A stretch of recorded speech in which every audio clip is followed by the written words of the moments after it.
नमस्कार, भारत होम्योपैथी के YouTube channel पर आपका स्वागत है। और आज इस वीडियो में हम बात करने वाले हैं किडनी खराबी के जो रोगी हैं उन्हें अपने खाने में किन चीज़ों को शामिल करना चाहिए या नहीं करना चाहिए। प्रॉपर एक डाइट चार्ट इस वीडियो में मैं आपको बताने वाला हूँ। ये बहुत ही कॉमन क्वेश्चन हमें देखने को मिलता है। किडनी रोगियों के मन में ये रहता है कि उन्हें अपने खाने में किन चीज़ों को शामिल करना है और किन चीज़ों को अलग करना है, क्योंकि सबसे ज़्यादा कॉम्प्लिकेशन उनके वेट में उन्हें देखने को मिलती है। अक्सर हम देखते हैं जब किडनी रोगी बहुत ही ज़्यादा रिस्ट्रिक्टेड डाइट प्लान को फॉलो करने लगते हैं तो उनका वेट लॉस होने लग जाता है, मसल मास घट जाता है और वहीं उनका क्रिएटिनिन लेवल तो कम आ जाता है, लेकिन शरीर के अंदर कई और कॉम्प्लिकेशंस बन जाती हैं। तो इस वीडियो को एंड तक जरूर देखिएगा। हो सकता है ये वीडियो थोड़ी लंबी वीडियो बने क्योंकि इसमें मैं प्रॉपर डाइट चार्ट के बारे में बात करने वाला हूं। तो इस वीडियो को जितना ज़्यादा देख सकते हैं उतना ज़्यादा देखें और आप बार बार भी इस वीडियो को देखें तो आपके लिए ज़्यादा फायदेमंद रहेगी, क्योंकि आपको ये डाइट चार्ट याद हो जाएगा। तो चलिए वीडियो शुरू करते हैं। सबसे पहले किडनी रोगियों के मन में रहता है क्रिएटिनिन को लेकर एक टाबू है कि हमें अपना क्रिएटिनिन लेवल कम करना है। डॉक्टर के पास जाते हैं, वो ये नहीं बोलते कि हमें किडनी के फंक्शंस बढ़ाने हैं। उनका सीधा सा सिंपल सा एक क्वेश्चन रहता है डॉक्टर से, क्या आप मेरा क्रिएटिनिन लेवल कम कर सकते हैं? डॉक्टर भी हाँ बोल देते हैं और उनकी डाइट इतनी ज़्यादा रिस्ट्रिक्टेड कर देते हैं कि उनकी डाइट से बिल्कुल प्रोटीन का नामो निशान मिटा देते हैं। और क्रिएटिनिन हमारे शरीर में खुद बनने वाली चीज़ नहीं है।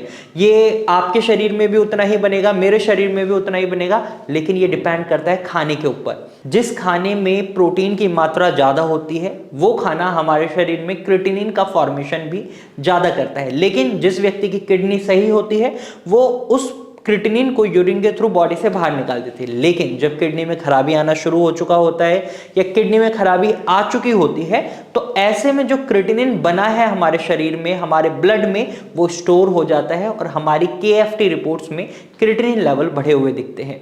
तो यहाँ पर जो पेशेंट हैं जिनका क्रिएटिनिन लेवल बढ़ा हुआ है तो उन्हें प्रोटीन लेस डाइट खाने के लिए कहा जाता है। खासकर अगर आप एनिमल बेस्ड प्रोटीन खाते हैं, आप चिकन खाते हैं, मटन खाते हैं, फिश खाते हैं या एग खाते हैं, तो आपको इसको अवॉइड करना होगा।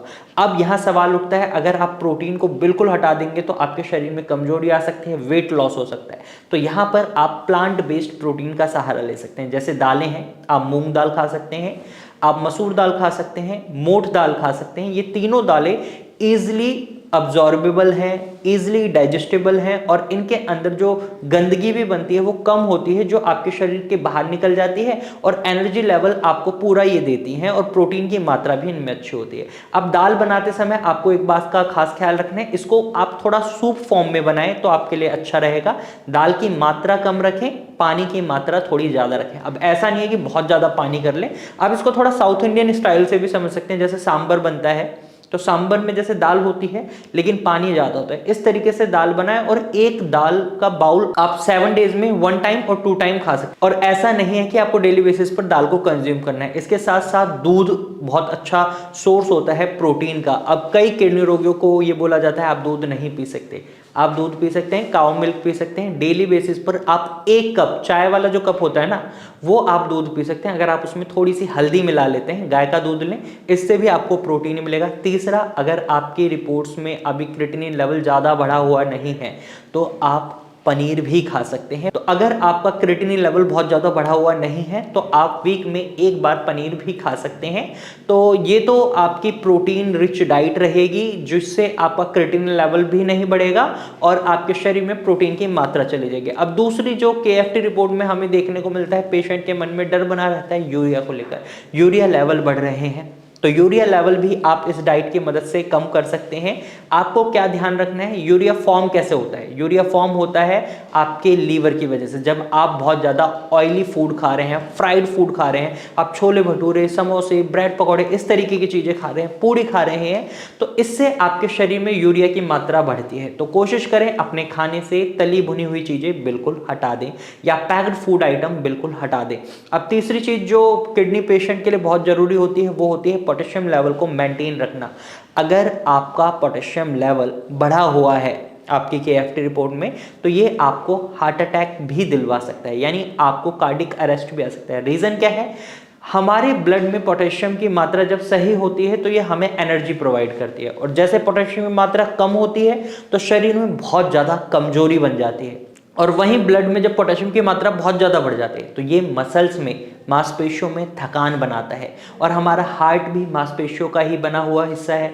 अब इसमें जब थकान बनती है तो इसकी वजह से आपको कार्डियक अरेस्ट आ सकता है। आपका क्रिएटिनिन लेवल तो जो आपके शरीर को नुकसान पहुंचा रहा है वो तो अलग ही है, लेकिन ये आपका एक लाइफ थ्रेटनिंग सिचुएशन बना सकता है इंस्टेंटली। मतलब इसमें आपका जो क्रिएटिनिन आपको धीरे धीरे नुकसान पहुंचा रहा है वो डायरेक्ट एक बार में पहुंचा सकता है। और इसी वजह से कई बार डॉक्टर्स क्रिएटिनिन लेवल कम होते हुए भी पेशेंट को डायलिसिस एडवाइस करते हैं, क्योंकि उनका पोटेशियम लेवल बढ़ा होता है। तो यहाँ पर आपको हाई पोटेशियम रिच फूड्स को हटाना होता है। अब सब्जियों की अगर हम बात करें, हाई पोटेशियम रिच सब्जियों की, तो जो जमीन के अंदर सब्जियां होती हैं और ब्राउन कलर की होती हैं, जैसे आपका आलू है, जिमीकंद है, अरबी है, शकरकंद है, ये आपको नहीं खानी है। इसके अलावा आप जैसे आपका गाजर है, मूली है, आप इन्हें खा सकते हैं। और सर्दियों के मौसम में खासकर इन दोनों सब्जियों को अपने आहार में जरूर शामिल करें, क्योंकि ये सीजनल सब्जियां हो जाती हैं। इसके साथ साथ हरी पत्तेदार सब्जियां, उनके अंदर भी पोटेशियम की मात्रा बहुत ज्यादा होती है। जैसे कि आपकी हरी पत्तेदार सब्जी पालक, मेथी, बथुआ, धनिया, पुदीना, इन सब के अंदर आपको बहुत ज्यादा पोटेशियम की मात्रा मिलती है। और इसीलिए अगर आप किडनी रोगी हैं तो इन्हें साग फॉर्म में या चटनी के फॉर्म में आप बिल्कुल नहीं खा सकते। अगर अब कई लोगों के मन में ये होगा कि हमारा पोटेशियम लेवल तो ठीक है, क्या हमें भी इस चीज को फॉलो करना होगा? तो नहीं, अगर आपका पोटेशियम लेवल ठीक है तो आप इन सभी चीजों को खा सकते हैं, लेकिन बहुत ही सीमित मात्रा में। खासकर आपको साग और चटनी फॉर्म में इन्हें नहीं खाना है, क्योंकि इसके अंदर पोटेशियम की मात्रा बहुत ज्यादा बढ़कर मिलती है। जैसे आप कोई सब्जी बना रहे हैं, उसमें आपको धनिया डालना है तो आप उसकी गार्निशिंग कर सकते हैं, लेकिन उसकी चटनी के साथ आप खाना नहीं खा सकते। वहीं इसके साथ साथ जैसे आप मेथी के पराठे बनाना चाहते हैं, मेथी की रोटी बनाना चाहते हैं, तो आप थोड़ी सी मात्रा में मेथी डालकर रोटी बना सकते हैं उसकी, अगर आपका पोटेशियम लेवल बढ़ा हुआ नहीं है तो इस तरीके से आप पोटेशियम लेवल को मेंटेन कर सकते हैं। अभी जो डाइट चार्ट मैं आपको बता रहा हूं, आपकी KFT रिपोर्ट के अकॉर्डिंग बता रहा हूं। आपका क्रिएटिनिन लेवल भी बैलेंस में रहेगा, यूरिया भी बैलेंस में रहेगा और आपका पोटेशियम लेवल भी बैलेंस में रहेगा। ये तीन मेन चीजें होती हैं जो हमें किडनी रोगियों में मेंटेन रखनी होती हैं। इसके बाद एक बहुत ही कॉमन सवाल हमें डाइट से रिलेटेड देखने को मिलता है, वो होता है टमाटर को लेकर। क्या हम टमाटर खा सकते हैं? अगर आप किडनी स्टोन के पेशेंट हैं तो आप टमाटर नहीं खा सकते। अगर आप क्रॉनिक किडनी डिजीज को फेस कर रहे हैं तो कच्चा टमाटर आपको बिल्कुल नहीं खाना है। क्यों नहीं खाना है, वीडियो में आगे बताऊंगा, तो उसको एंड तक जरूर देखेगा। और साथ ही साथ आप सब्जियों में आधा टमाटर, एक टमाटर पकाकर खा सकते हैं, लेकिन सीमित मात्रा में, ये नहीं कि इसको एक्सेस कर लें। क्यों नहीं एक्सेस करना है वो आगे वीडियो में पता चलेगा। अब फलों की बात कर लेते हैं। सब्जी आपको समझ आ गई जो जो आपको अवॉइड करनी है। इन सब्जियों के अलावा आप अपनी सब्जियों में घिया, तोरई, परवल, बैंगन, भिंडी, इस तरीके की सब्जियों को शामिल कर सकते हैं, जिनके अंदर फाइबर की मात्रा बहुत अच्छी होती है और पोटेशियम कम मात्रा में होता है, जो आपके लिए फायदेमंद इन्हें बना देता है। इसके साथ साथ आपको कुछ फलों को अवॉइड करना होता है, कुछ चीज़ों को अवॉइड करना होता है, जैसे कीवी है, बनाना है, एवोकाडो है और ड्राई फ्रूट्स हैं। इनके अंदर पोटेशियम की मात्रा बहुत ज़्यादा होती है और KFT रिपोर्ट के अकॉर्डिंग इन्हें भी थोड़ा सा चेंज करा जा सकता है पेशेंट टू पेशेंट। तो कुछ चीज़ें अलाउ कर दी जाती है, जैसे कुछ पेशेंट में ड्राई फ्रूट्स को अलाउ कर दिया जाता है लिमिटेड मात्रा में, तो ये पेशेंट टू पेशेंट वेरी करता है। इसके साथ साथ आपको कुछ फल नहीं खाने होते, जैसे आम है, संतरा है, कीनू है, मौसमी है। जो भी फल खट्टे होते हैं वो आपको नहीं खाने होते और इसी वजह से कच्चा टमाटर खाने के लिए मना करा जाता है, क्योंकि इनके अंदर एसिड की मात्रा ज़्यादा होती है, ये आपके शरीर में एसिड बना सकता है। अब आपकी किडनी आपके शरीर से बस यूरिन में क्रिएटिनिन और यूरिया को बाहर नहीं निकाल रही होती, उसके साथ साथ वो आपके शरीर में जो एसिड बन रहा है उसको भी शरीर से बाहर निकाल रही होती है। जैसे जब आप पानी पीते हैं तो क्या पानी एसिडिक नेचर का होता है? नहीं, लेकिन जब आप यूरिन करते हैं तो यूरिन का नेचर एसिडिक होता है और रीजन है आपकी बॉडी में एसिड बन रहा होता है और इसको आपकी किडनी धीरे धीरे यूरिन के रास्ते बाहर निकाल रही होती है। लेकिन जब किडनी में खराबी आना शुरू हो जाता है तो आपकी किडनी ये काम सही से नहीं कर पाती और ऐसे में अगर आप खट्टे फल खाते हैं तो ये आपकी बॉडी में एक मेडिकल टर्म की अगर हम बात करें तो मेटाबॉलिक एसिडोसिस की सिचुएशन बना देती है, जिससे आपका क्रिएटिनिन लेवल बहुत तेजी से बढ़ने लगता है। तो जो आपकी किडनी खराबी की स्पीड है वो पहले गियर से हटकर सीधे 4th गियर में लग जाती है और रिजल्ट क्या होता है? क्रिएटिनिन लेवल बहुत तेजी से बढ़ने लगते हैं। अब पानी की हमने बात करी थी, तो पानी को लेकर भी किडनी पेशेंट के मन में ये रहता है कितना पानी उन्हें पीना सही रहता है। तो अगर आपकी किडनी में दिक्कत बन चुकी है और आपके शरीर में आपको सूजन दिखाई दे रही है, तो आपको पानी बहुत ही सीमित मात्रा में पीना है। वहीं अगर आपकी किडनी में दिक्कत है लेकिन अभी आपके पैरों में आपको कोई सूजन दिखाई नहीं दे रही, तो ऐसे में आप अपनी नॉर्मल पानी के इनटेक को रख सकते हैं। जैसे सपोज अगर आप 2 लीटर पानी पी रहे हैं, 3 लीटर पानी पी रहे हैं, तो पीजिए, बहुत अच्छे से पीजिए, क्योंकि अभी आपकी किडनी उसको यूरिन के थ्रू बॉडी से बाहर निकाल रही है और जितना ज्यादा पानी आप इस समय पी रहे हैं वो आपकी किडनी को फिल्टर आउट करने में मदद कर रहा है, क्रिएटिनिन को बाहर निकालने में मदद कर रहा है। लेकिन अगर पानी की मात्रा बहुत ज्यादा हो जाती है और शरीर में हल्की सी भी सूजन दिखाई देती है, तो ऐसे में आपको पानी को बहुत रिस्ट्रिक्टेड कर देना है।